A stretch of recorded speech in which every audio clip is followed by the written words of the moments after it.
What we will not do at this meeting is we will not ask you for a dime. What we will do at this meeting is to let you know about the secular end, and Doug is going to talk more about that in a moment, of the vestry's fiduciary responsibility to the parish, and consider this our report to you on the finances and the budget for the coming year. And also some very positive things that are happening in our parish. Okay? And friends, I'm still excited about St. Francis. I still think that there is greatness for this parish and for us and for those that are in our community around us. And we need to keep looking for those opportunities to be in community with one another and to be in community with the external community to us. Now, I am not going to be. I have to work. I got to keep the lights burning at the house. And since I do work for the Army National Guard Bureau, that takes a lot of my weekends. So I'm having to leave. One of the things we did at the vestry retreat was we held a special call meeting at the vestry and elected a new junior, elected the same junior warden. Our junior warden is Brittany Tish Lightsey. And without further ado, I will turn the proceedings over. Thank you all for doing it. Thank you, Jeff. Good morning, everybody. Good morning. I won't speak too long, but I just want to make sure that everybody got one of our floating budgets and the St. Francis plan ideas. Anybody not get that? Okay, after I bother putting a microphone up. Sorry, Tim. Thanks. Once again, did everybody get the floating budget and the St. Francis Parish ideas? So just to kind of reiterate what I had put in the e-news, the reason we're here today, as Jeff said a little bit, is that we just want to be more open with our congregation. I know sometimes we as a vestry, we meet monthly, you know, we're really focused on what we think is best for St. Francis and trying to think of all that, but a lot of times you all may not know what we're talking about or what we're doing. And I feel like there's just kind of a lot of a disconnect sometimes between what we talk about and what you may actually hear or know what we're talking about. So that's really the focus of this today. We also want to hear from you all. If you all have any ideas, you know, we can look at at the vestry retreat, we came up with quite a few different ideas for ways we can be more of a group outside of our worship time, but you know, sometimes you all may have thought of things that we never thought of. So we just want you all to be open and honest, and we just want to make sure that we're having that continual dialogue between your vestry and you all. So I appreciate you all being here. I know it's early morning with the daylight saving and then trying to also our new worship time, so I do appreciate you all being here. And now I'd like to turn it over to Doug Smith. Thank you again.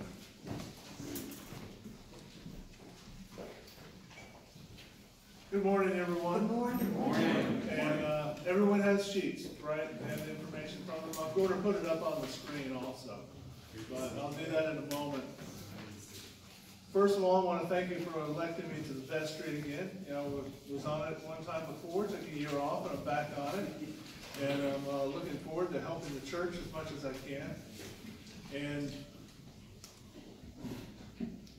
we'll wait for Tammy to adjust this so we can get this right. Thank you, Tammy. But I want to start, before I get into anything that we handed out, is some of what we talked about at vestry. Is that we have this budget, and it's it's a secular portion of the church that we have to deal with. We have to keep the lights on, keep things running, fix problems that come up. And to do that, we have to set the money out, and we have to organize it and put it into place and make our best use out of it. And so we have to handle that in order we get the work of God. And it all works together. And no matter what it looks like on the paper, because if you look down at the very bottom number, it's a negative. It's just what it is right now. But I have faith in God, that, you know, we'll find our way. I mean, we always have here at St. Francis. You know, we've had lean times, we've had rich times, and we find ways to work with all of it. But I just want to let you know that St. Francis has always held a big portion in my heart. And I think it has with so many people here, or we wouldn't be coming back every week. And we wouldn't be doing so much that we do. And as Brittany had mentioned, with the vestry, sometimes we get caught up in the minutiae, the details of solving problems. And we forget that we are just a small portion of the church. And we don't always include you on the details that we're working with. And you know, we make the assumption that we're going to come up with the best ideas where, you know, in reflection, you know, we probably don't.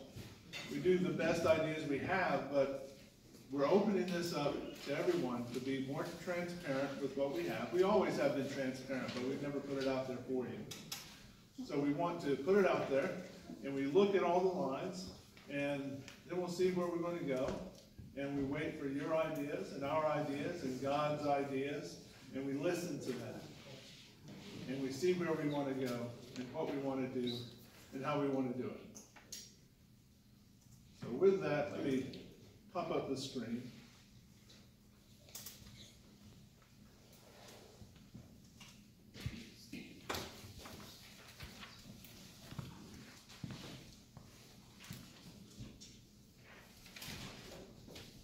This is the summary budget that you have in your hands. It's a one-page, two-sided, and it goes through, and I'm not going to read every single line, but I want to highlight some of the parts that we have in here that we've been looking at in vestry.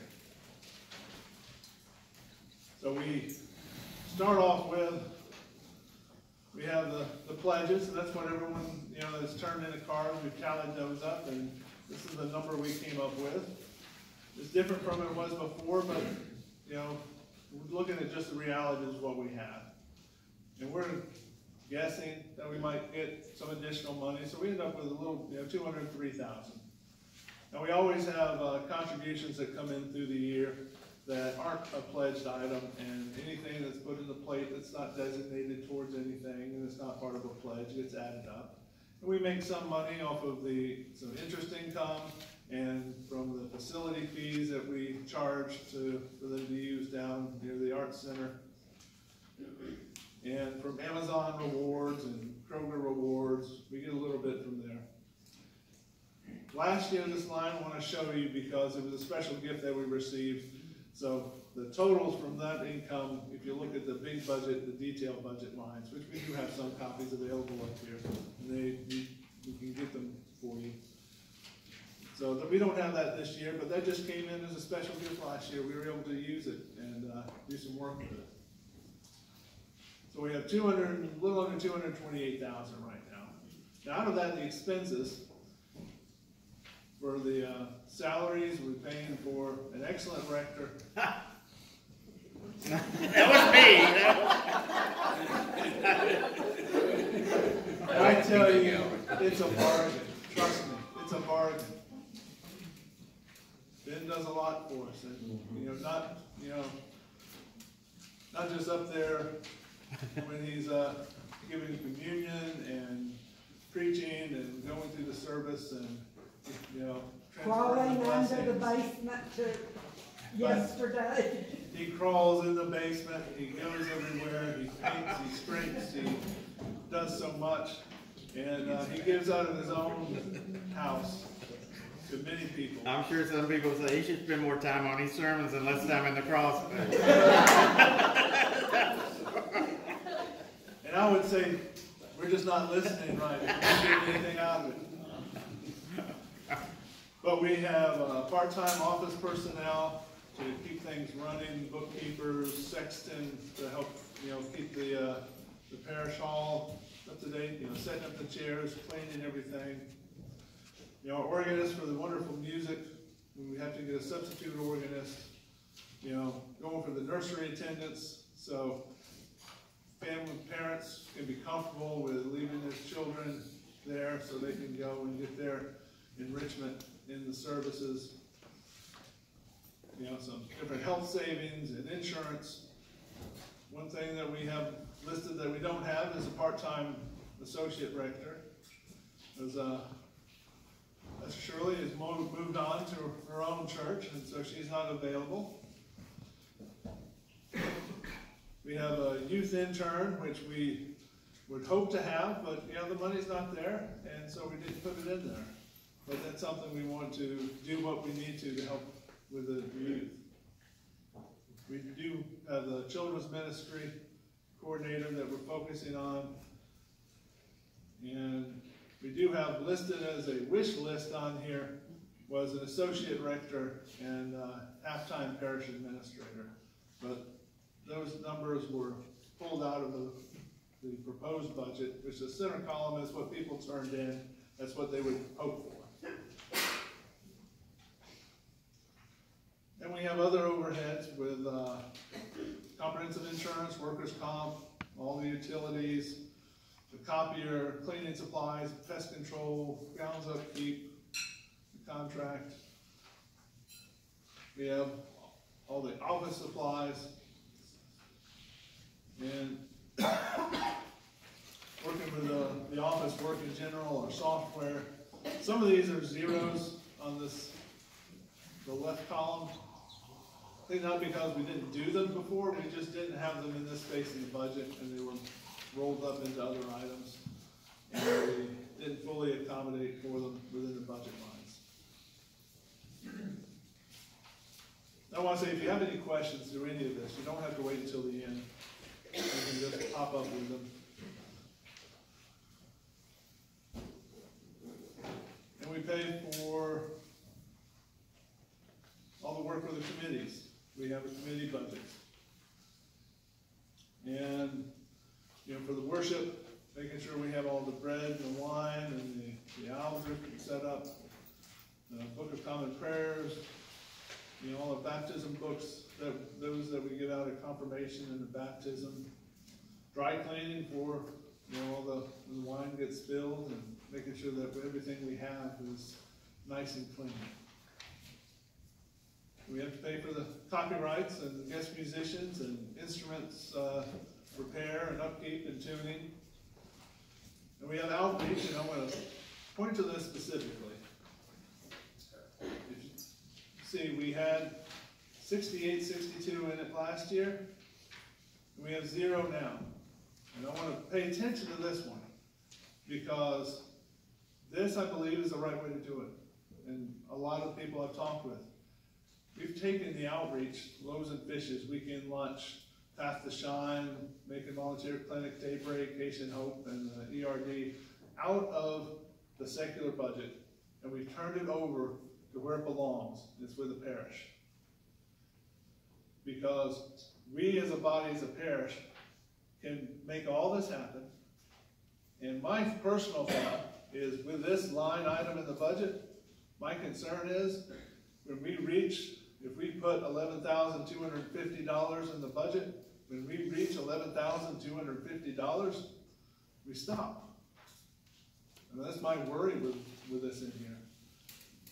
And I know the people in the parish, and I know those that we touch and interact with, and I think that's a low number of what we can do. And we showed that already with when Ben collected up for the Daybreak on his sleep out. We pulled in over $1,000 that one day. And that's just opening up for the generosity of St. Francis. And the numbers aren't the only thing that we do for the outreach. Mary spoke about the Making Volunteer Clinic, about the items that we can provide. And especially now, probably need it because everyone else is buying it all up. Worried about the coronavirus, the COVID-19. And so if you find some, you can get it over their way, and that can help them out when things get scarce, when people get panicked when they shouldn't, or panic when they should, whichever the case may be, but we make sure they have what they need. But we step out and we do so much within the parish. I think outreach isn't a budget item. It's a calling, it's a life item. It's what God calls us to do. I mean, that's one of the basic tenets why we exist as a church. And so, I'm not worried about this being out of the budget. Is there a question? Carol had her hand. I'm sorry. Was weekend lunch allocated money from the budget before? A very small amount, but it was. I just, And that was because people that would do weekend lunch yeah. would pull money out of their own Right, pockets for it. exactly. And so it was put in there as a line item to assist for that. Okay. I thought maybe that was the case, but I didn't know how much. Yeah, I that's didn't all know it if we was. provided a whole amount for one lunch, or I just didn't know. Okay, thank you. Well, I can pull that up and we It was can look at it $400 specifically. $400, okay, thank you. this last year, and Okay. the year before that it was less. And Yes. Okay. It was just our donation, and then along with the other churches. So. Okay, Right. okay, thanks. Now with all this, if you put anything to St. Francis, put it in the offering or mail a check in, and you put down a specific outreach ministry that you want it to reach, it will reach that ministry. And if you have some other ideas of something that you want to do to help raise funds for it, then, we welcome that. There's a Tex-Mex event for Making Volunteer Clinic coming up. It's with, I thought I saw something in the bulletin on it, in the e-news. And I know, Deborah's working on a cookbook with St. Francis Cooks, so we can raise money for loaves and fishes. And so there are a lot of ideas out there that we can make happen.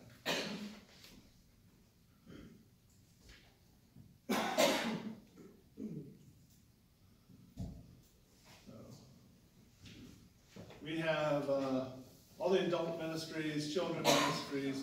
Most of these are, all the rest of the list, I would hope is something that you know is going on. If it's not, I mean, this is what we had in there to work with. And in some cases, we might be too high. In many cases, we're too low for what we wish to have. That's why we had that center wish list. It's was not over $9,000 more than what we had last year. One thing that does run up high is property and grounds. We have grounds upkeep and building maintenance. And with all the rain, we had a new one come up. We've been running around in the basement. We've been, looking for leaks coming in from all the rain. I know we had a closet that got some water in it we need to do some repairs on. And you do notice that it's higher than it was last year. And, well, the buildings are getting older. All these little things that we were putting off, we need to take care of. So we have a good facility here so we can enjoy it. And we fix the problems now, so the $16,116 doesn't turn up next year being $40,000 because we didn't, spend the money to make repairs this year.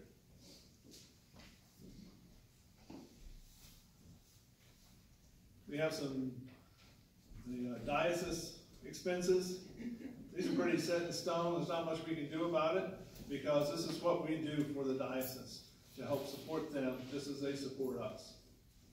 For our assessment, the council fees, our commitment to Appleton Ministries. We have rector expenses. Ben does a lot. He travels different places for events. He continuing education so he can extend his knowledge. I do have to have 40 hours by the diocese requirement. It's 40 hours of continuing ed a year. So, and none of that is free. Yeah, unfortunately. And anyone else in a professional spot, because he's our professional priest. If you're in other professions, you have to do continuing education so you can stay up with what you need to, learn new things, keep up to date. Find out what you were doing was wrong, or what you were doing is the way they just told you to do it, so you were ahead of the curve, whatever it may be. You guys out for fellowship meals and books and other information. There's a decent amount there, but he does a lot more.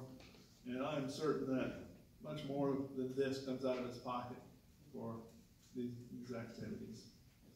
And we have, for Deacon Pat will be here for a little bit longer, but she has some continuing education expenses and some travel budget. That's why it's lower now, because she's going to be taken off, unfortunately, and so we'll only have that for less than half a year we're paying up.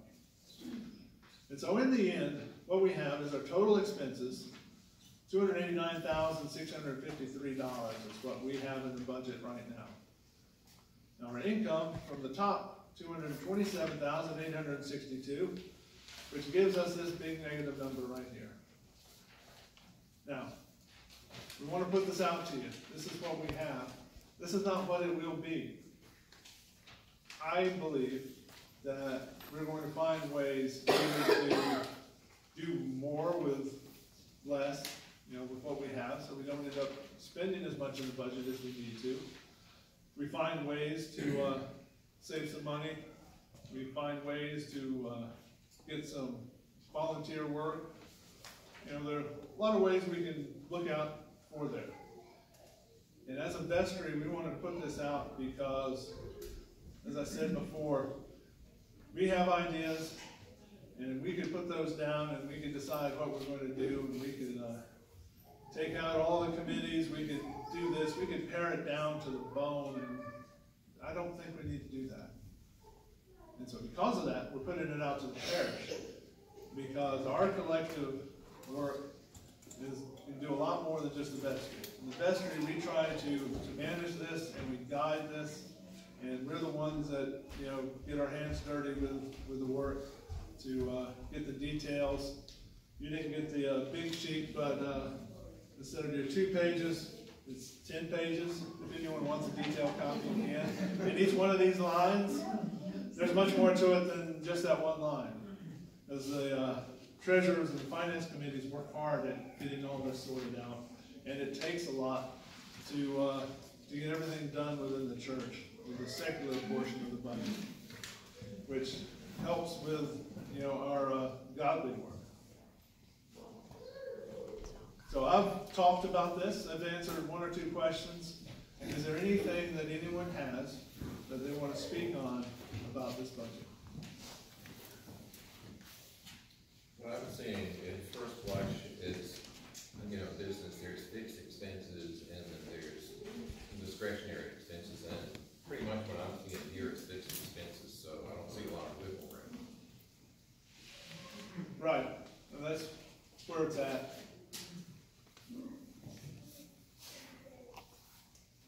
That's my thought on it also. It is what it is. So what's the plan?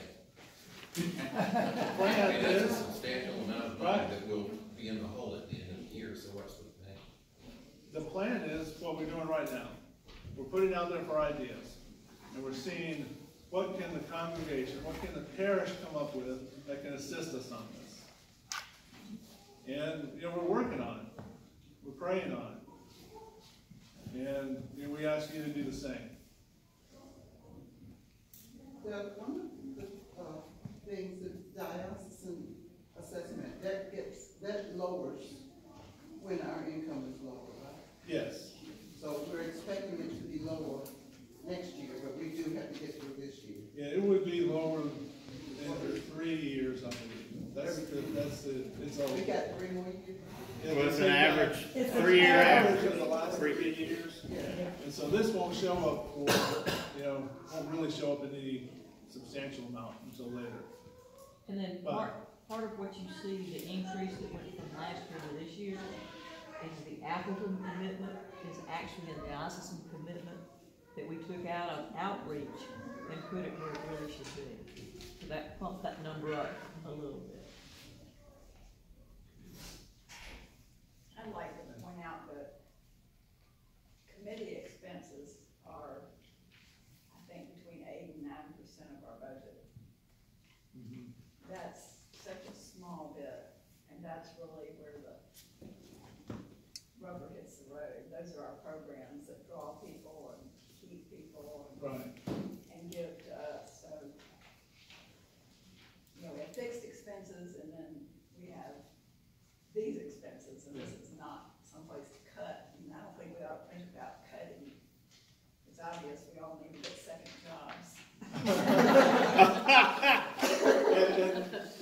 that's my feeling too. And that number is a large number, and it can be scary. But we have a resource that we need to keep in mind. We have something we can turn to. We have assistance that we need to keep in the forefront of our thoughts and our deeds. And that is we, me, you, individuals, might not have the power to do anything on this. But if we open our hearts and we open our minds and we look to what might be guided towards us, God can get us there. I mean, this is a church. This isn't a business. You know, we aren't looking at the, bottom line and deciding, we're going to have to cut second shift. We're going to have to lower some wages, make some layoffs. Now, we look at this and we say, we need some help here. Let's turn to God. Let's turn to our other resources. Let's think about what we can do that can help this. And my true belief is that if we work on that sheet, that other sheet that you have, about parish ideas of what we want to do here and make this a livelier church, and things that we want to do, and people we want to invite, and we look at that and we focus on that and doing God's work. Keeping this in the back of our mind because we have to keep these, these secular parts running. But if we focus on the others rather than focusing on the negative, then I think we're going to work through it. I mean, I don't think, I know we're going to work through it. Because I put my trust in God. Because if I put my trust in me, I worry a lot about money. I worry a lot. You can ask Deborah. I worry a lot about it. It eats me up. But when I think about this church and this deficit, and I think about the Holy Lord that we have, what He's already, they've already blessed us with now, and in the past and moving forward, I don't feel bad about that. I don't worry about that, nearly as much. Or when the worry comes in, I just remember, we've got to trust in God and follow what we are supposed to do in their eyes and move on to what we need to do. Go forth and, spread the word, bring people in, ask people to join us, throw parties. Tammy, do you have a question? More of a comment. You were referring to the secular part of this budget. To me, this is all a sacred budget. Your budget is a theological document. It's where you put, just like your checkbook is, it's where you put your emphasis and what's important to you. And every dime here, whether it's paying the electric bill to turn the lights on, is still sacred work because it's all going to do God's work in the world. Let's face it, we can't do God's work in the world very well in the winter if the heat's not on. So, it's all sacred. That's right. To me. So there's a difference from last year to this year in wages of $60,000. Did the vestry do an analysis of why there's such a discrepancy between last year's wages and this year's? Specifically, the vestry didn't, but we did ask the ones that are involved in stewardship and whoever in finance might be involved. And there were some people that left the church because they moved out of the area. They go into other churches with their other family, other reductions. I mean, there were just drops on there. Now our average attendance was pretty much the same through this year. We dropped like one person. But it reflected differently in the pledges. And we have some pledge cards that hadn't been turned in that we had seen in the past. And that's why we have the $6,000 is what we anticipate. But it's some people that have just moved out for different reasons. And that's what we were told. And how does that trend look over last 10 years? membership. I don't have an answer for that, I don't know. So let me inject something too. It's like last year, we had about 88 to 90 pledging units. And this year, I think we're at 66 pledging units. That's a good question to That's, ask, why is there a difference? Would you talk about, in some detail, the, Appleton commitment? That's a huge sum. The Appleton commitment's about $1,700. It's a certain position. No, that I want to know about this particular commitment. Can you This ask is the the question? Appleton commitment right there. We couldn't hear the question. What was the? And what specifically is the Appleton commitment? Is that what you're asking? Why do we pay it? What is it? What does it do? The Appleton, Appleton does grants.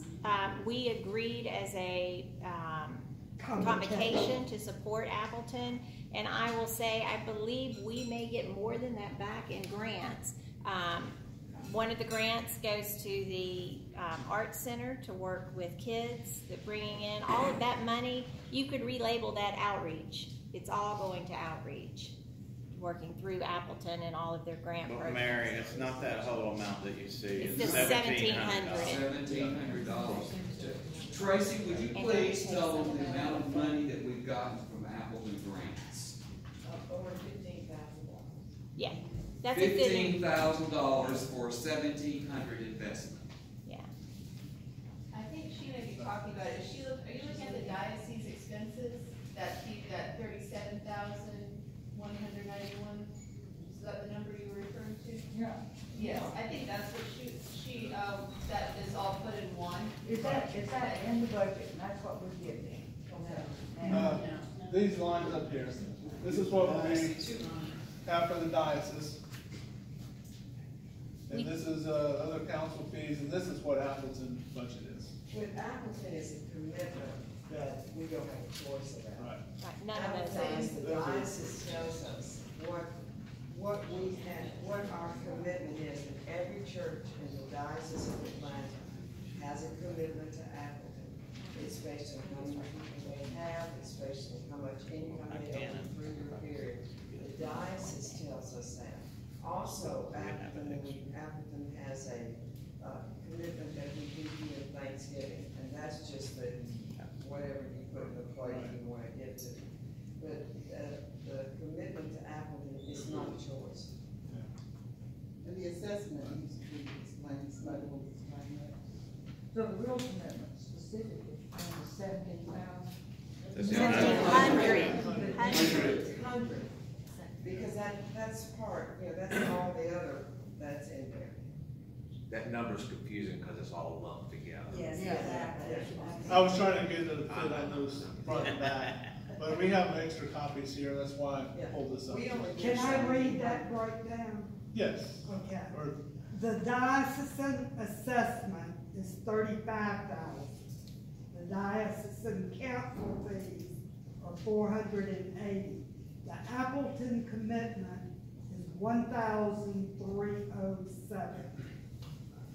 $1,307. And we don't have a choice. That's no, set this by is the what's diocese. said, with our convocation and with the diocese. Because, they bring in, they need the money just as we do. And they gather from all their churches, and for, even with the diocese and with Allison, we've received back a lot more than we put in there. And 55% of the diocesan commitment goes to mission, ministry and mission. It's not just salaries. It goes to mission and ministry. 55% of that 35,000 that we send in. 55% of the diocesan assessment goes towards missions and ministry. Yes. It's not just to pay the salaries. And we give 10% of our last 3 years' average income, operating income, is where the diocesan assessment number comes from. So that 10% is just us practicing biblical tithing, whereas we ask people to tithe to the church, and then the church tithes to the diocese. We're passing that on. and repeating that process. So if you didn't hear, that commitment is a 3-year average, and it's 10% of our operating amount, which is just the tithe that we asked, that not we, you know, God has asked to be put towards His work.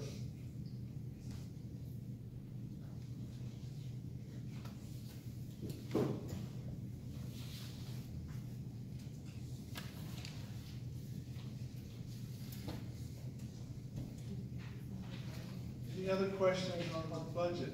Any items that you don't understand, that you think, why are we spending that much? Or I thought we were spending a lot more?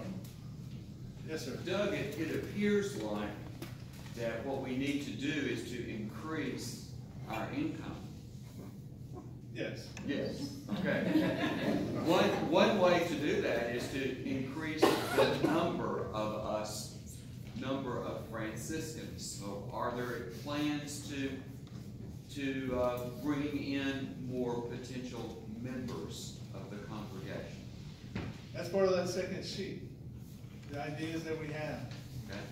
Parties we want to throw. Events we want to have. Outreach that we want to perform. And that's what we're looking at to go. Have we done an analysis on where people have gone? I know you've given it sort of broad terms. You know, 2 other churches, 2 other cities, etc. And I think probably more important, where people have come from, and I would think it'd probably be something where other churches are getting new members. Are we looking into the same places for new members? I don't know if we've had a specific analysis on that. I don't have that information. One of the things that's happening is people leaving mainline churches and they're going to evangelical churches. So there's a net loss in mainline churches. They go to an evangelical, so that's a false number, because their membership increases. They last about 3 years and then they go to the lake. That's been historically documented. People to the lake. Yes. Instead of going to church on Sunday, they go to the lake. Mainline, they go to evangelical, and then they just kind of fade away. They have 10 o'clock tea times. I've never heard of it like that. There's people that I know that aren't here from, you know, the past few years. They either stop coming for whatever reasons. People get a break long enough where they decide they're not getting up that morning. It makes it that much easier to not get up the next Sunday morning. And some, it worked out that there's a different church for them. Whether that's where their family is going. People move, they relocate. And that's what I've seen. And some of what we've seen is, people transferring to other churches, and those other churches end up, being better. Because we've trained them well here. And not everybody pledged.